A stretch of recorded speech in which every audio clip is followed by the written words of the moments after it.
Bom, vamos dar início então à análise dos documentos que compõem aqui o que a gente chama de gestão de contratados, tá?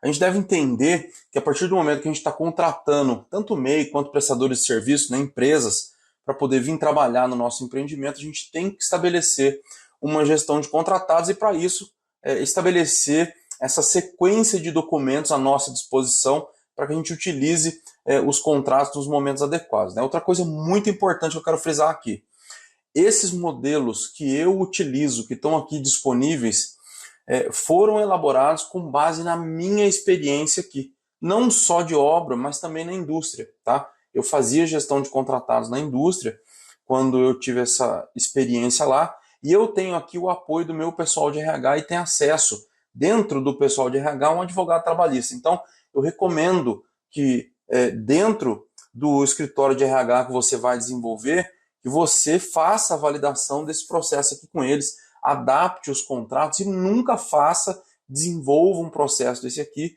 sem o auxílio e o acompanhamento do seu pessoal de RH, dentro da contabilidade também, né? E com a orientação de um advogado especializado nesse tema aqui, tá bom?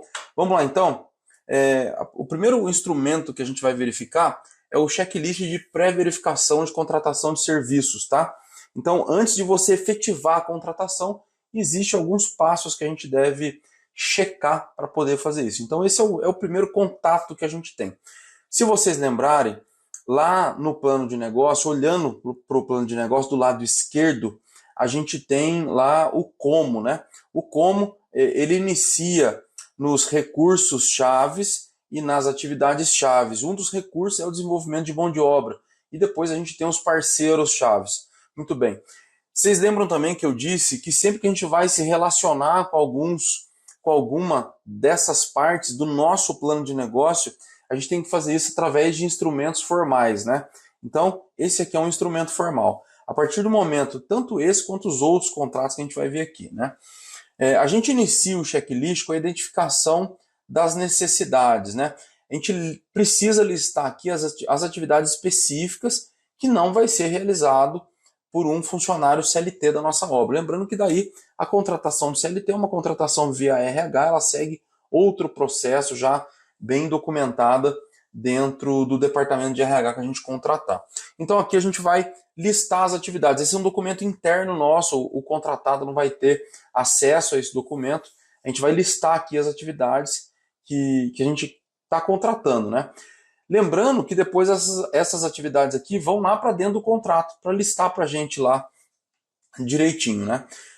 Aí a gente vem, contrato mais adequado, a gente vai sinalizar aqui, se é MEI, né, prestador de serviço individual com faturamento anual até o limite do MEI, tá? Ou se é uma pessoa jurídica, empresa formalizada, né, com uma estrutura mais complexa. Observação, considerar implicações fiscais e trabalhistas de cada modalidade.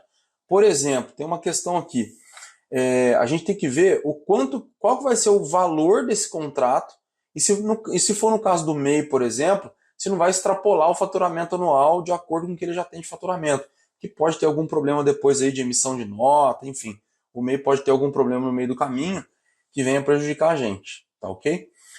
Verificação da documentação necessária, no caso do MEI, o certificado de condição de empreendedor individual, o CCMEI, né?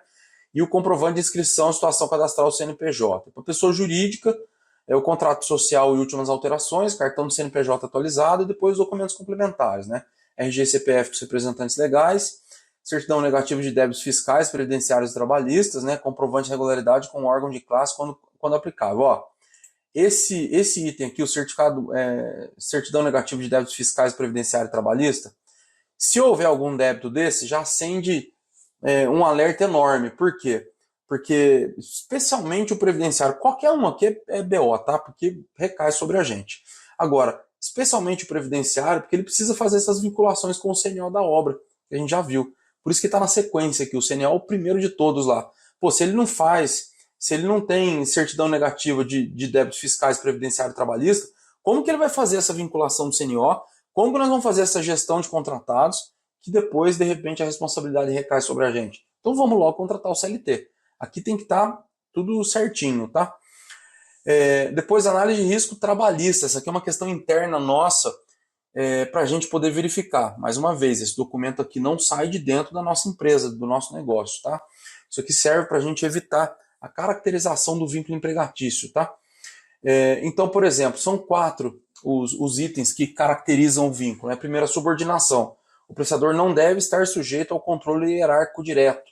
Importante. Verifica a atividade que você vai fazer lá em cima. Em algum momento ele vai estar sobre a subordinação direta, né, do nosso controle hierárquico. Isso aqui serve para isso, tá? Segundo, a pessoalidade, a possibilidade do prestador indicar substitutos qualificados. Tem que existir a possibilidade, no caso do MEI ou no caso da PJ, da pessoa que vier prestar serviço, no caso de uma pessoa jurídica, que for lá o dono que presta o serviço, ele tem que ter a possibilidade de mandar um substituto. Se houver a pessoalidade, né, esse trabalho só vai ser executado por ele lá, pode ser um problema, tá? A habitualidade, contratar por projeto ou serviço específico, evitando rotina contínua. Esse aqui é um problema, lembra que eu falei na minha estratégia de contratação? Um problema que eu tenho com o meu mestre de obras aqui. Então, na habitualidade. Mesmo ele não estando todo dia e não tendo horário, ele passa aqui um projeto de longo prazo, não é um projeto por projeto específico, um serviço específico, no caso do eletricista, por exemplo, né? E aí eu tenho um problema aqui. Esses itens servem para isso, para a gente analisar e identificar onde que a gente tem problemas, né? E a onerosidade, o pagamento deve ser feito contra a prestação de nota fiscal. Então, nunca diretamente para a pessoa, né? Evitar o pagamento mensal de valor fixo também é uma coisa que eu não gosto, tá? Estipula por etapa de serviço, conclui medição, emite nota, entrega. Então, essa aqui é uma confirmação de itens que a gente tem interessante para a gente analisar o nosso risco, né? Elaboração do contrato. Muito importante ter no nosso contrato. A gente vai ver daqui a pouco já, tá? Mas a descrição detalhada do serviço, a gente verifica. Prazos e metas entregáveis definidos, né? O que a gente tem. Valores e condições de pagamento especificados. Cláusulas que evidenciam a autonomia do prestador. Previsão de penalidades e condições para rescisão. Tudo isso tem que estar dentro do contrato. É legal depois que fazer o contrato vir aqui fazer um checkzinho nisso aqui. Remuneração compatível e atraente. Ó, tem uma questão importante aqui. Tudo isso, pessoal, serve para quê? Para que a gente, sem querer, sem a intenção, caia em um cenário onde pareça que a gente está querendo pareça que a gente está querendo contratar um prestador ou um MEI, onde poderia ser um CLT, entendeu? Alguém que haja de má fé não vai conseguir fazer isso. Agora, o grande problema é a gente contratando de boa fé e caracterizando essa contratação sem entender direito como CLT. Então, esse checklist serve para isso, tá? Olha só, sobre a remuneração. Um número de referência é um valor 30% acima do salário de CLT. Então, se você vai contratar um eletricista para trabalhar na sua obra aí, não pode ser um preço muito baixo, porque daí combina o preço ali equivalente a um salário CLT, mas, de repente, uma subordinação, onerosidade. Pô, tá caracterizando um contrato CLT. Tá? Qual que é a vantagem? Ah, Thiago, mas ele vai ficar 30% mais caro, eu vou contratar CLT. Não, negativo. CLT fica muito mais caro que isso, né? A grande questão aqui é o seguinte, eu vou dar um exemplo aqui, tá? É um exemplo lúdico. Vamos imaginar que o salário CLT de uma determinada atividade é R$1.000, tá? O custo dele final para o empresário que contrata esse CLT é acima de R$2.000, porque tem fundo de garantia, 13º, tem as previsões, tem, enfim, uma série de encargos e tudo mais.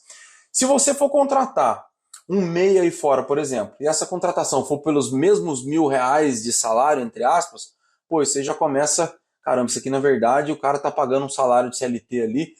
Então, o interessante é que seja ali a partir de 1.300, entendeu? É um número bom de referência que eu aprendi no meu dia a dia com a experiência com advogados e pessoal de RH. Pô, você vai contratar um MEI, o salário referência do CLT é R$1.000, o contrato com ele tem que ser 1.300. Tá? O prestador de serviço é a mesma coisa. Tem que ser pelo menos 1.300, tá? Tem que ser acima de 30% aí. E aí a gente tem que colocar aqui o valor e detalhamento das condições de pagamento, tá? Conformidade legal, documentação de pagamento. Primeiro, exigir emissão de nota fiscal para todos os pagamentos, tá? Manter registro organizado de todos os documentos e comunicações, tudo. Vocês vão ver que a gente tem algumas formas de se comunicar aqui. Garantir que o prestador esteja em conformidade com as obrigações fiscais e legais. acaba sendo um pouco redundante, que a gente já falou isso lá em cima, né? Avaliação final antes da contratação. E aqui é boa prática, tá? Grande parte desse checklist que é boa prática, na verdade, né? Primeiro, confirmar as referências e experiência anteriores do prestador. É importante. Segundo, realizar reunião para alinhar objetivos, metas e formas do trabalho. Legal também. Tá? Observações aqui para essa reunião de alinhamento. Você vai fazer essa reunião aqui? Maravilha. Quais são as observações para essa reunião aqui, tá? Evitar a imposição de horários ou locais de trabalhos fixos. Você não pode querer mandar no que o prestador de serviço vai fazer com relação ao horário do trabalho dele, o que ele tem que fazer lá dentro. É lógico, ele tem que seguir o escopo do contrato, é isso. Mas sem querer impor nada para não cair em uma daquelas 4 caracterizações, dessas 4 caracterizações aqui, ó. Subordinação, pessoalidade, habitualidade e onerosidade. Tá? Não fornecer ferramentas ou equipamentos de trabalho exclusivos. O que quer dizer isso? Cara, o MEI, você contrata o MEI, você está pagando o mesmo salário CLT lá, R$1.000, chega lá, você ainda tem que fornecer a furadeira para o cara usar, o martelo, entendeu? A colher de pedreiro, cara, descaracteriza totalmente. Essas ferramentas de uso exclusivo no trabalho, eles têm que trazer de fora. Vocês vão ver que isso está bem especificado lá no contrato. Eles trazem as ferramentas deles para usar. O que a gente fornece? Está explícito no contrato também, lá que a gente já vai ver. Infraestrutura e ferramentas de uso coletivo. Betoneira, guincho, andaime, entendeu? As ferramentas individuais a empresa fornece.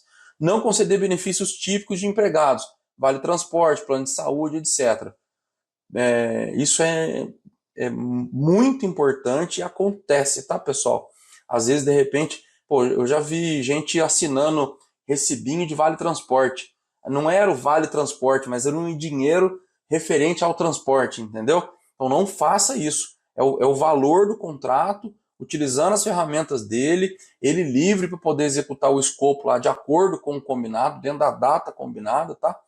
E recebendo o valor do contrato.